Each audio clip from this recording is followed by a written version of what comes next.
What's good, everybody? Miguel's Minute Pod. This is episode 5, man. We're going to talk about, of course, the NBA draft, which is this week. We're going to talk about NBA free agency, which is about to take off this week. And we're also going to talk about how some of these coaching changes will affect the NBA this year, okay? We're also going to talk about a little bit of the Olympics coming up. And, we're going to sprinkle a little WNBA in there also. My girl, Asia Wilson, we definitely going to talk about her, all right? Y'all stay locked in. Miguel's Minute, episode 5. Let's go.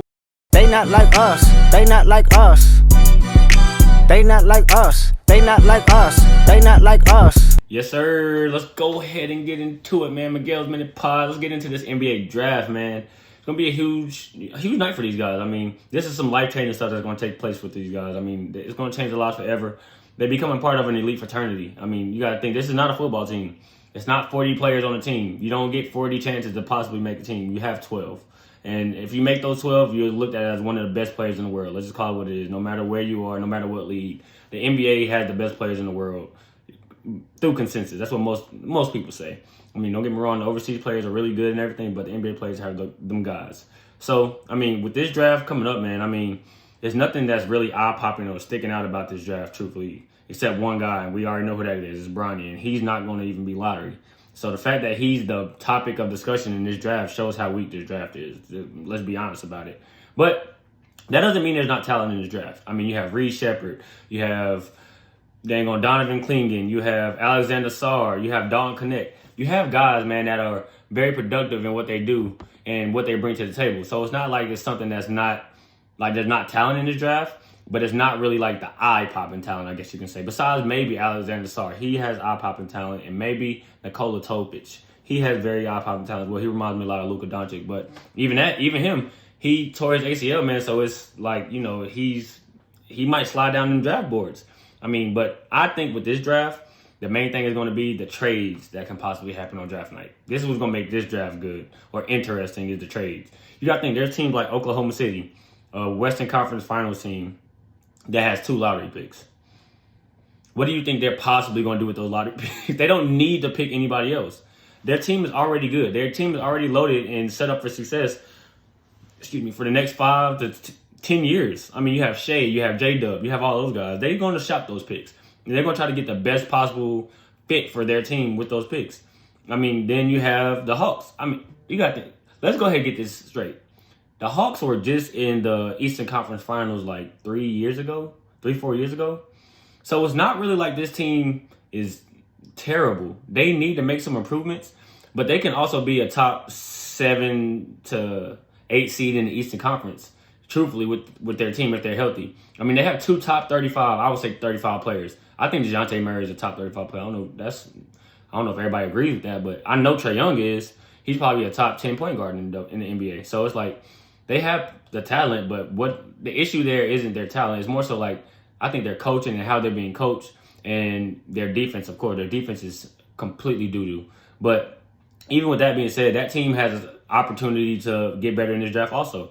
If I'm them, it's already been told they're shopping Trae and DeJounte. The only untouchable is Jalen Johnson, which is kind of crazy. But, I mean, I guess he has some spurts last year, I guess. But I wouldn't trade Trae Young. I'm going to be honest with you. He is the perfect point guard for somebody if you keep Alexander Sarr. He's the perfect point guard for him. He's going to get him on lobs. He's going to hit him on dimes, and he's going to hit him on cuts. He's going to hit him on everything. He's a great passer. I would trade DeJounte Murray if I was the Hawks and then see what I can get to fill in that team. I mean, they don't really have great wings. They have solid wings. They don't have the great wings of the NBA, which makes contenders pretty much, but they have the opportunity to trade DeJounte or even that first pick and get some key pieces, man. I mean, it's just theory. I'm just throwing some theories out there. What if they traded DeJounte for Paul George, just an outright trade? The Hawks get Paul George, the Clippers get DeJounte Murray. Both teams win. The Clippers need a real point guard, and the Hawks need a great wing, a 3-and-D wing that can get you 20. Somebody that can get you 20 on a consistent basis and can play great defense and will bring leadership and, experience to your team. That's just a theory, but, I mean, I don't see how that doesn't work for both teams because Paul George is about to be a free agent, and if I'm the Clippers, y'all just going to let him walk away from nothing. So, whatever. Neither here nor there, but like I said about this draft, man, it's going to be a pretty weak draft, but there are some decent guys. I mean, to me, there are a couple sleepers. I think Donovan Clingan is going to be a pretty good asset in the NBA. I think Rob Dillingham is going to be a great player in the NBA. I think Dalton Knecht, I think he's going to be really good in the NBA also. He's a 3-and-D type player. He can be like a Bogdanovich from Atlanta, except he's bigger and stronger and probably a little bit more, physical with the way he plays. But there's a couple guys, like I said, that have potential in this draft. I mean, you got to think, in this draft, Matis Buzelis, he was supposed to be the number one pick. He was consensus for years. And out of nowhere, Alexander Sarr came in. There's this other guy, I forgot his name. I can't even think off the top of my head, but he's another guy who's came out of nowhere, and he's a projected top 3 pick. You never know, I mean, with the NBA draft. But the thing that's really sticking out with this NBA draft more than anything is how much, I said this before, how much the world has gotten better at basketball. Maybe out of the top 10 picks that we might see in the NBA draft, I'd say probably about 4 to 7 of them are going to be international. That's big, man. I mean, the league has grown internationally anyway. I mean, the percentage goes up more and more each year as far as the players that are in the NBA, as far as international goes. But neither here nor there. What I'm saying is, this draft is still weak. It's weak. I mean, I'm just looking forward to the trades, to be honest, and to see where Bronny goes. Because in my personal opinion, wherever Bronny goes, LeBron goes. And that's what's going to be the story tonight. Nobody gives a damn about the top of the draft right now. Think about it. How many stories have y'all heard about the top 5 of the draft right now? Nothing. It's all about Bronny James and the LeBron domino, because the LeBron domino is the domino that's going to set the whole free agency off. If wherever LeBron goes, or if he re-signs with Lakers, that's where everything's going to start going. I mean, in my opinion, I think the Lakers will probably be the ones to take Bronny, just off of the strength of LeBron. It is what it is. But I'm going to tell you this, don't be surprised, bro. Listen what I'm telling you. Don't be surprised if a team just sneaks Bronny in there just because they know LeBron would be interested. There's teams that have been known for doing stuff like that. And the name I'm about to throw out, y'all might think I'm crazy, but some real basketball heads won't think I'm crazy. The freaking San Antonio Spurs are known for doing crazy stuff like this. And, just sneaking stuff in. The Spurs. Think about what I'm saying. Wemby, LeBron, the Spurs. Listen, it'll be the perfect marriage. LeBron has never had a top coach like Pop. And Pop, let's be realistic, I mean, he had Tim Duncan, but he hasn't had a LeBron to mentor his younger players. You got to think, when he had, like, DeJounte Murray when he first was there, he didn't really have, he had an old Tim Duncan, and Kawhi was on his way out, but they never really had, like, a mob or, like, veterans to really teach these guys how to be pros. So you got to think, if LeBron comes in and, he does what he does as far as being a mentor and a leader to Wemby, who literally the NBA is setting it up to where the candle just lands in his hand and he's the leader of the whole NBA in a few years. That'll be the perfect getaway and perfect, marriage for those two guys. I mean, and then there's other options that they can add as well. You get LeBron James, you probably can get Chris Paul on that team as well. When you get a Chris Paul and a LeBron James with a Wembanyama, and then who knows who they draft besides Bronny, they can draft Dalton Knecht early. They can draft him early, and then they'll have a team around him. Because that team isn't terrible either. They're just young. I mean, you have good pieces on that team that can, do something. And you have the Wemby, who's going to be the defensive player of the year the next 3 to 5 years, probably. I mean, that team has potential. And you add a LeBron James to it. I'm not saying it's going to happen. I'm just saying, think about it, and it could happen. Because there's nothing that I would put past the Spurs organization, and definitely not past Greg Popovich. He's a mastermind. He probably has already thought about this, to be honest with you. But there's other teams that can do it as well. I mean, the Sixers have been, rumored to want LeBron or Paul George or whatever, but they could draft Bronny just to bring LeBron or whoever. I mean, that's going to be the first domino for the free agency, of course. I mean, besides the ones that we've already seen. I mean, Malik Monk has signed. Pascal has signed. It's going to be other, guys that sign as well, but this is going to be the major domino that falls. I mean, and I'm interested to see. That's what I'm looking forward to besides the trades, is just where Bronny goes. Because wherever he goes is probably where LeBron James is going to end up, to be honest with you. And if it doesn't happen that way, I'll be shocked. The only way that doesn't happen is if, Bronny just decides that he wants to stay with that team and, develop in the G League, and then the Lakers just pick up Bronny out of the G League. Very possible. It happens all the time. So we'll see. It's going to be great, but The one thing I will touch on with this Bronny situation is something that's been kind of irking me a little bit. It's just like, I don't understand why people are upset that LeBron is providing an opportunity for his kid. It's so childish and stupid to be upset at a dude for being a great freaking parent. It's doing something that any of us would do. If we had the power and the will or the follow through that LeBron has to want his kid to want to play with him, and we had the means to do so, nobody in the world would say they wouldn't do that. That is a lie if you say you wouldn't. That is a lie. Because everybody in America would love the opportunity to put their kids in position to be set for the rest of their life, which is what LeBron is doing. And even with that, Bronny is not a bad basketball player. He is not shitty. He can play basketball. I mean, we've seen it. We've seen spurts where Bronny looks really good.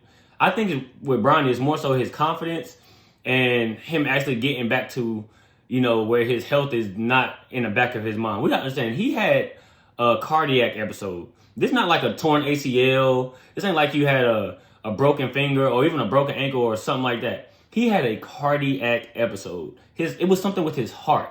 That takes a lot of mental capacity to be able to deal with at his age. I mean, when I was 18, 19, and I was playing basketball, and if I had something like that happen to me, I probably would have been shook. And I probably wouldn't even have thought about playing again. But the fact that this young man who doesn't have to play, let's just go ahead and just be honest, he's probably a billionaire too. LeBron probably has something set up for all his kids that they're billionaires.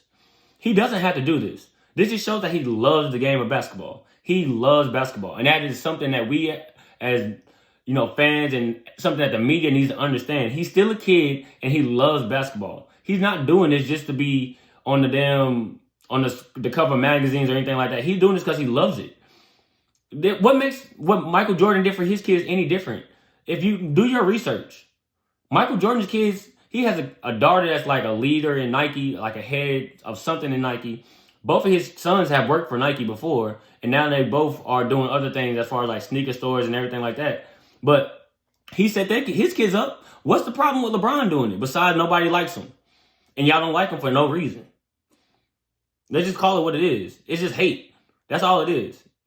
And yes, I'm a LeBron fan, but I'm also being real about it.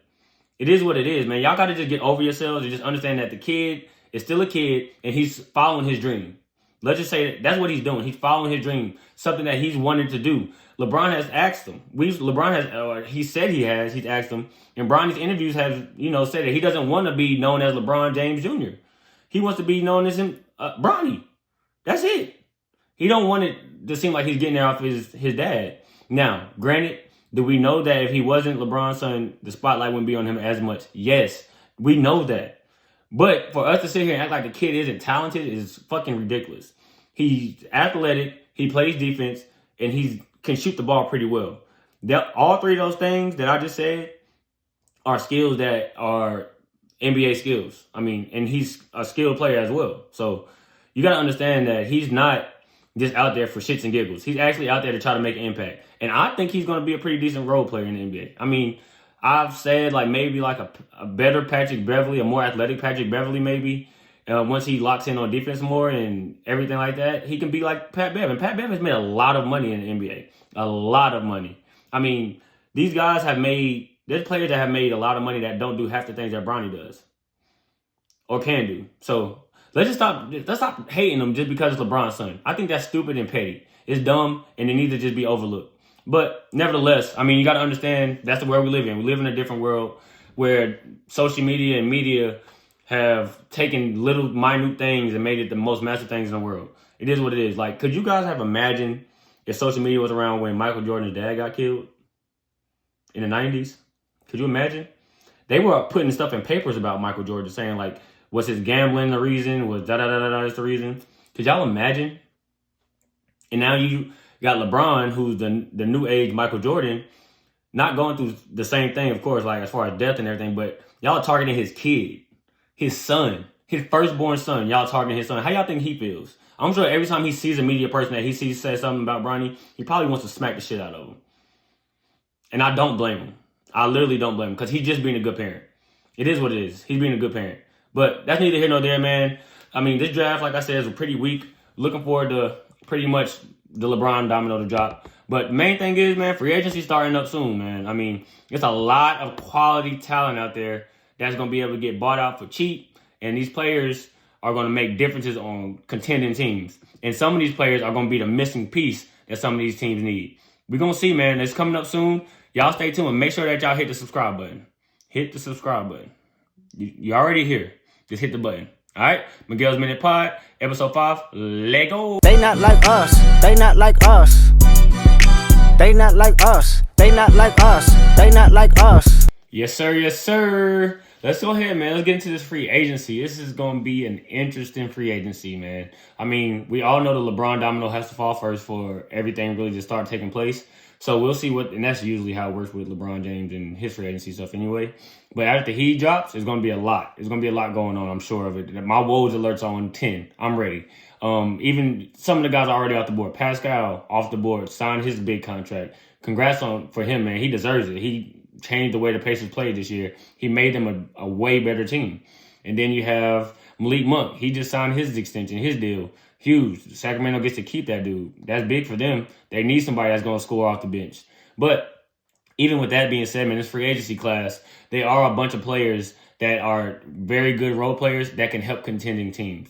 But before we get to them, we're going to talk about the big dogs. We're going to talk about Paul George, and we're going to talk about Klay Thompson. These are two players that can change the complete landscape of the NBA this year. I seen something that Woj and a couple other guys, posted in regards to both of these guys, and they saying that they're going to let Klay Thompson walk and they'll try to get Paul George. That is a hell of an upgrade for Golden State. If they can trade Klay Thompson and get Paul George, oh my God, the Warriors might be back. But don't get me wrong, they still have a lot of pieces that they need, but man, we've seen them win with that pretty much. Jordan Poole was there, but it really wasn't that big of a gap as far as what they have now and what they had then. But if you add Paul George, a solidified 3-and-D defender and three-point shooter, a guy that can get you a bucket off any way you want to when you need it, that would be huge for them, man. I mean, that would scare me. I'll be honest. If I was any other teams, if the Warriors were able to somehow pry Paul George away from the Clippers, would be crazy. But even Klay Thompson, he's going to be an asset. And certain teams need shooting. Like Orlando, they need shooting. Then on Milwaukee, they need some shooting, man. They are struggling. They need some shooting really bad. And then you have other teams that, they can pay Klay. But does Klay just want to get a payday or does he want to still win? That's what we're going to see with this free agency and the deal that he takes. It's either he's going to just get paid or he just wants to go to a winning team. It's one or the other. It's not any in between with him because he's already won championships. He's made money. But now this would be his last, literally his last contract he'll get because he's literally falling off a cliff. So he's either going to say, I'm going to maximize my bread or I'm going to maximize my winning window. It's going to be no in between. And I think it's the same with him and Paul George both, honestly. Paul George has never been past the Eastern Conference Finals.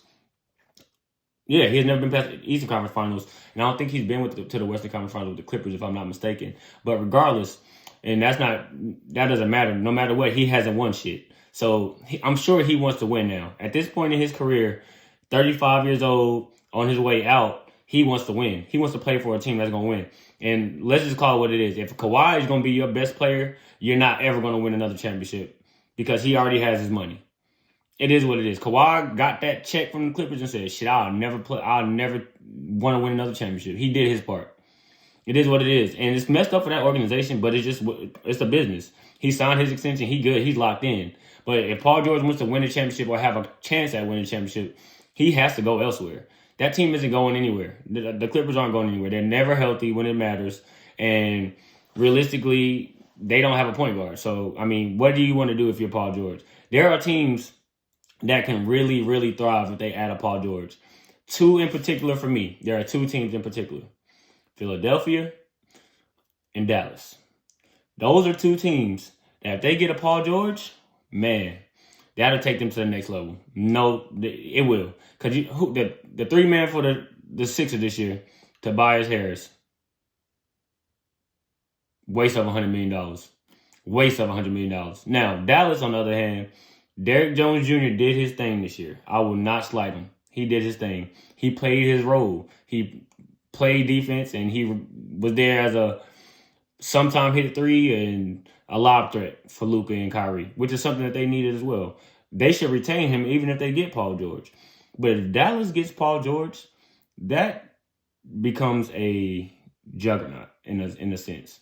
And they'll literally be one piece away. And that one piece may be already on their team. And Derek Lively, he just has to keep maturing. And he has the leadership and the mentors and Tyson Chandler and some of those guys on that coaching staff to do so.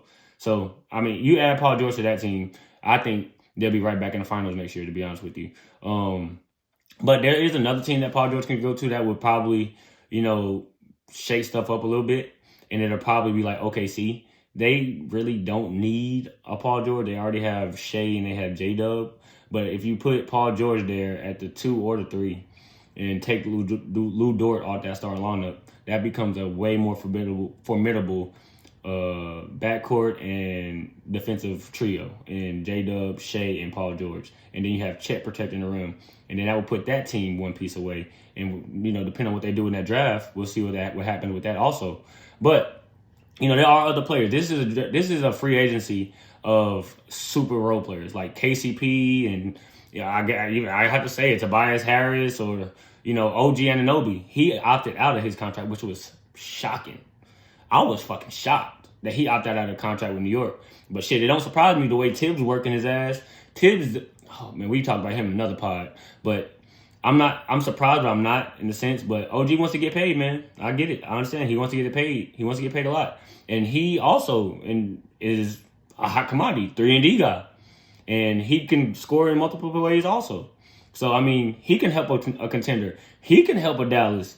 If Dallas somehow gets Paul George or OG Anunoby, watch out, bro. Like, it's going to be bad. It's going to be a lot. And they learn from this finals experience getting their ass whooped. So they're not going to do anything but be better next year. And you add a 3-and-D guy and somebody that you can depend on, and OG or Paul George, that's going to be a hell of a good, addition for those guys. But even like the KCPs and, you got, like I said, you got Clay and then you got D'Lo. D'Lo's going to be out there. He's definitely going to opt out. If he opts in, I'll be shocked. Truly, I will be shocked. But I think he's waiting to opt in to see what happens with LeBron.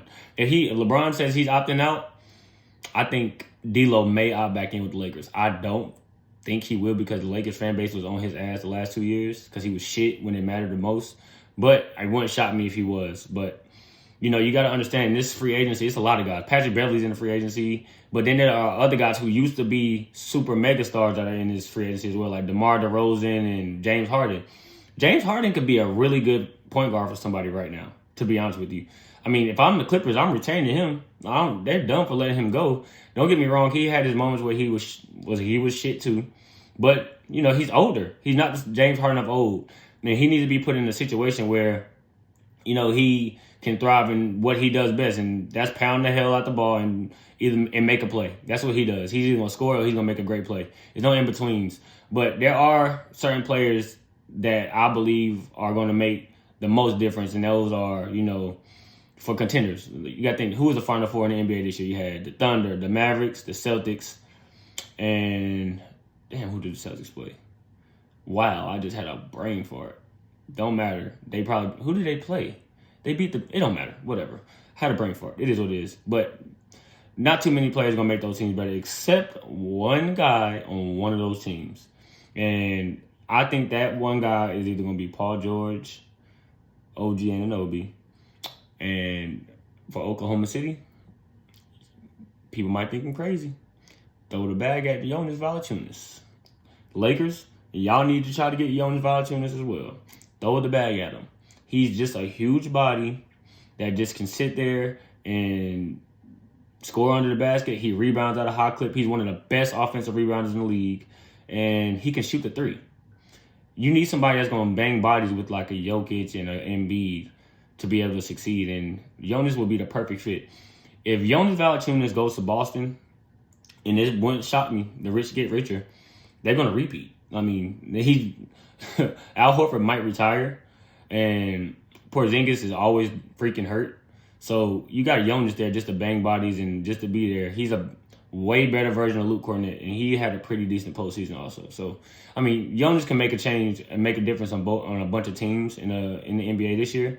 He's going to be a very, very targeted guy also because of what he brings on the basketball court and the veteran like leadership that he brings also. But there's other guys, of course, like I stated, that are in this free agency. We're not going to get too deep into those guys, but the gist of it are those guys that I named: the Paul Georges, LeBron, OG Anunoby, DeMar DeRozan, James Harden, KCP, Klay Thompson, Jonas Valanciunas, Tobias Harris, and D'Lo. Those are the guys that's going to be on, that we're going to have our eyes out for the most and see where it happens with those guys. I mean, even Tyrese Maxey is a restricted free agent. I don't see him leaving. But if he does, I mean, shit, there are teams that can use a guy like that. He's going to get you 25. From now on, he's going to get you 25 a game. He'll be perfect in the Knicks system. He'll be perfect in different systems. I mean, he can thrive as well. But he's not. I don't see him leaving Philly in the situation he's in. He's in a perfect situation with the perfect, main guy as far as Joel Embiid being the main guy on that team, and him being the perfect number 2 for them. I don't see him leaving. But those are all the free agents that I got my eyes on. It's gonna be, and the free agency, buttons are gonna start getting pressed on draft day, because that's when everything's gonna start falling in place. People are gonna start getting traded. All this stuff is gonna happen. So the free agents are gonna be looking at this like, okay, what happened with this team? Did this team get better? What's going on over there? Should I join this team? Blah, blah, blah. But, that's going to be, I love free agency. It's going to be one of the best times of the year. It's going to be a lot of changes in the NBA next year. I can see it happening already. I mean, teams have to get better. That's just what it is. I mean, Boston has built a juggernaut over there. They probably not going to lose anybody. They're probably going to stay the same, except maybe Al Horford. But he might even come back for, a round 2. But that's who they're chasing. That's what every team in the league is chasing. And they built through the draft. They built through the draft and through free agency.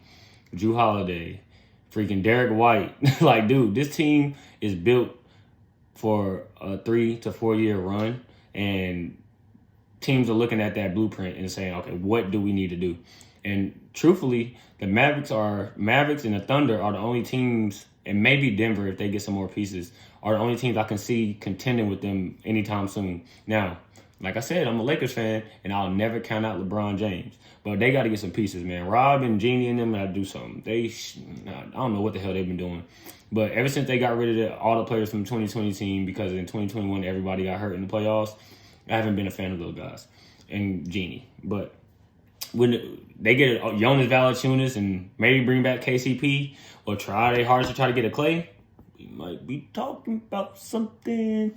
I don't know. I hope so. I just hope my guys can maximize LeBron's last few years, man. I mean, that's all. He's the greatest basketball player I've ever seen, and I've seen them all. So we won't want to see him go out on a losing note. But if it happens, he's still to go. It is what it is. You can't say nothing about what he's done in the NBA. But nevertheless, you gotta just stay tuned. We gotta talk about some of these coaching changes, man. I mean, we did what I didn't want us to do. We hired damn JJ Redick, but it is what it is, man. We gonna talk about it, man. The coaching landscape is just boo-boo. The NBA and the way they go about the coaching thing is crazy. I'm gonna talk about that here in the next minute, man. Y'all stay tuned and don't forget to hit the subscribe button. Send this video to your friends, to all your people who watch sports. I'm not just gonna talk about basketball, man. I promise. Football season is approaching, and I love college football. I absolutely love it. And we're going to talk about Neon Dion when the time comes, baby. So, stay tuned. Miguel's Minute, episode 5. Let go! They not like us. They not like us. They not like us. They not like us. They not like us. All right, man, let's go ahead and get into this coaching thing, man. I mean, the coaching stuff in the NBA is crazy, bro. Like, what are the qualifications? Can I go coach in the NBA? Damn. I mean, JJ Redick was just commentating on the NBA Finals, and now he's coaching the Los Angeles Lakers, the second most profitable franchise in the NBA right now. Like, what the hell is going on? I mean, you mean to tell... I'm not throwing shade at JJ. I'm not. Let me go ahead and say that too. JJ is a first-time coach getting thrown into the real fire. We thought it was bad with, when Steve Nash went to Brooklyn with KD and them. This is 10 times worse. And the last couple coaches that the Lakers had have been first-time coaches. Are you telling me there's nobody with experience that they can get? I mean, shit, Monty just got fired. Why we didn't try to get him? It doesn't make any sense, man. I mean, and then you have coaches like Mark Jackson who haven't even been given an opportunity because of his beliefs and stuff like that. It's just fucking stupid, man. I mean, I don't want to spend a lot of time on this because it's dumb, and I know there's politics and the NBA has this, it's still a business or whatever the case may be. But if there's people in position or that aren't in position that are better candidates for certain jobs, then why don't they have them? It's like the opportunities aren't even given to the right people. And I'm not saying this in the sense of like black versus white. I'm not saying that. I'm saying this in the sense of like experience and, bravado and things like that. Stuff that's going to help a team win. Now, from JJ Redick's interview, I think he might bring something to the Lakers that they were missing. But I don't know. I've never seen him coach. As a basketball player, he was pretty damn good. He has a pretty good IQ. But will that translate to coaching?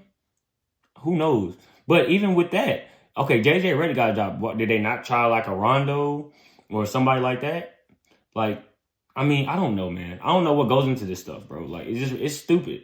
I mean, at this point, they might as well let LeBron player coach. It's dumb. And the politics and stuff like that go into the coaching and the choices are very, like, shitty.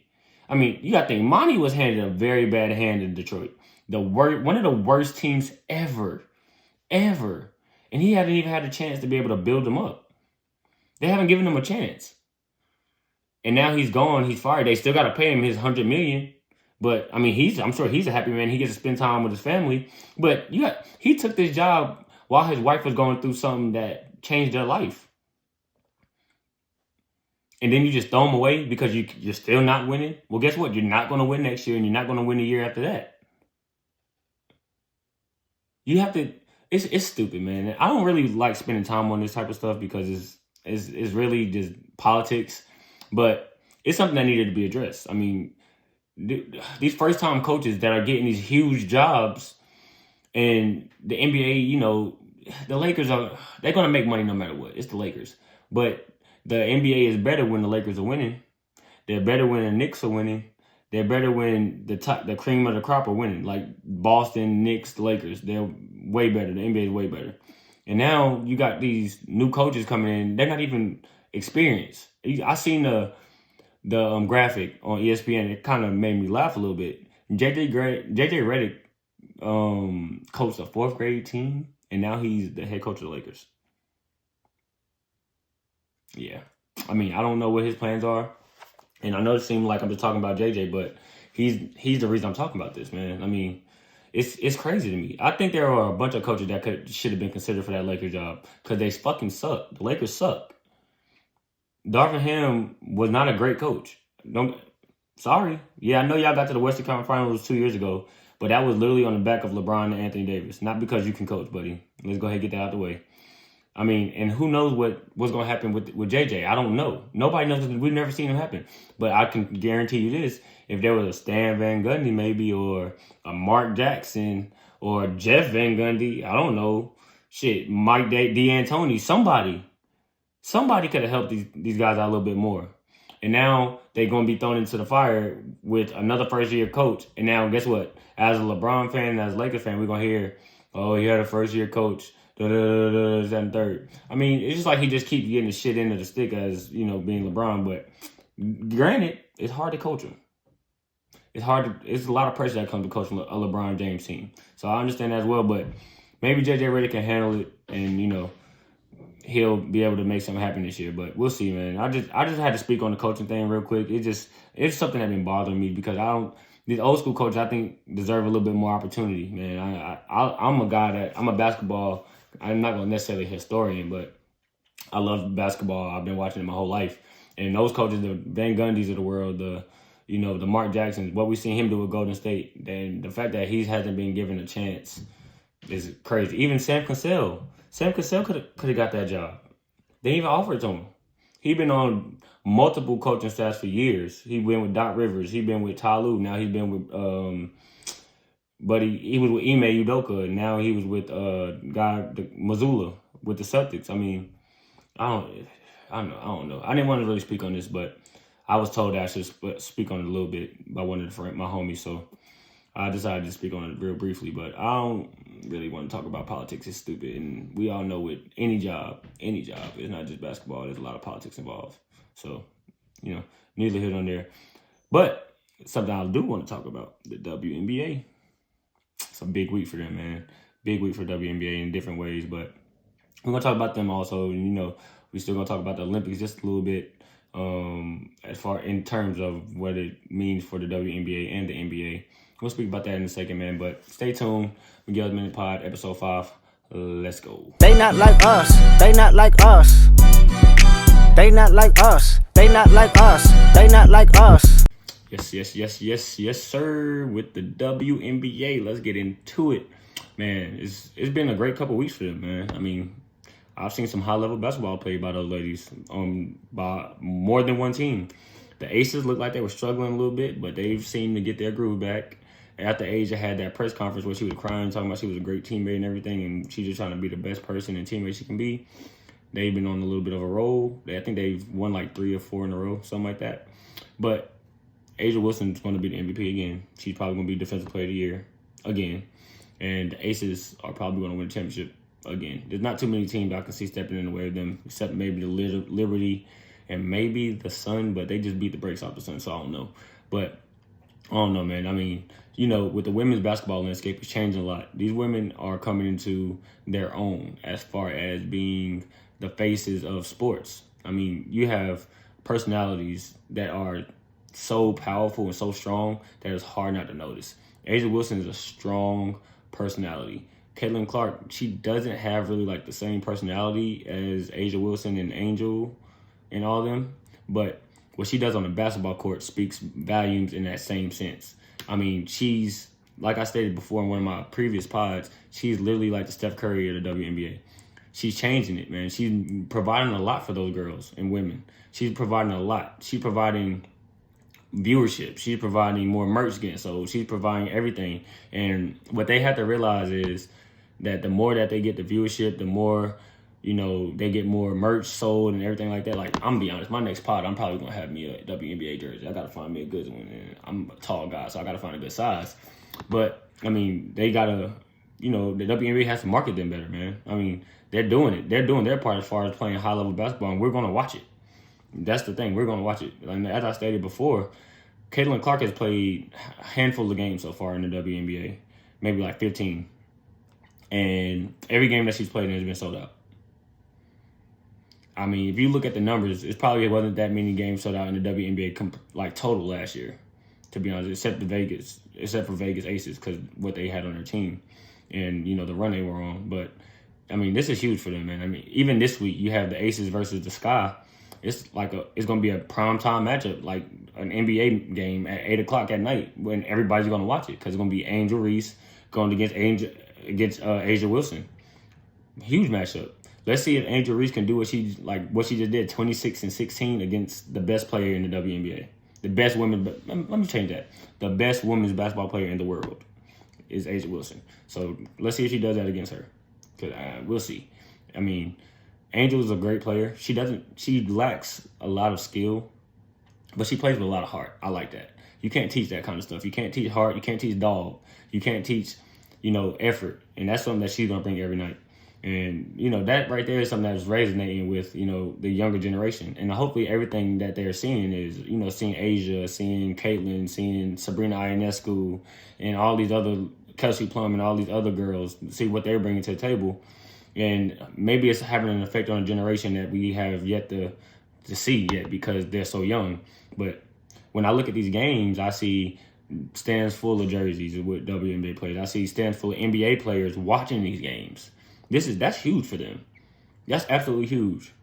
And that's exactly why I think the WNBA and women's basketball, the USA team, dropped the ball not adding Caitlin Clark.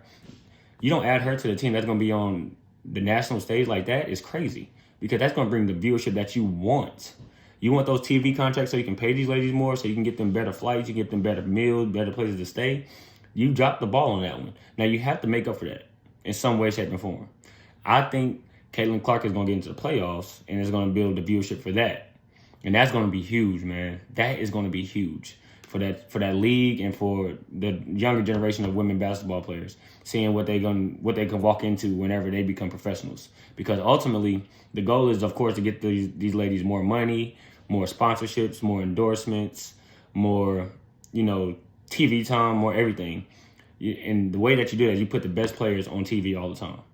I mean, we've seen it when back in the day with Simone Augustus, Maya Moore, and all of them. They did that going against Deanna Taurasi and Brittany Griner and her teams. It was amazing. And even with Candace Parker and the Sparks and those girls, it was always on TV.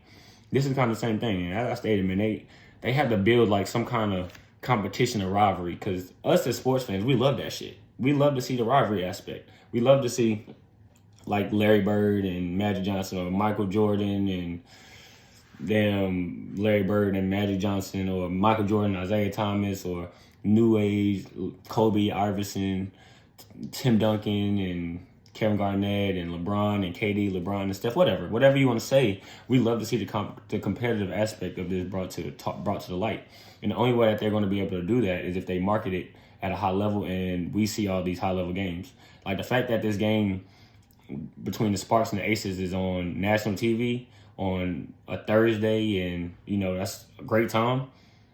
It's gonna be huge. It's on ESPN. It's gonna be huge. It's gonna be something that we all gonna watch. We're gonna sit there and watch it. I know for a fact my little sister is gonna watch it. She's gonna be wherever she is. She's gonna watch it. She loves to watch the WNBA. I love to watch as well as a basketball guy. Like I said, I think women play the purest form of basketball.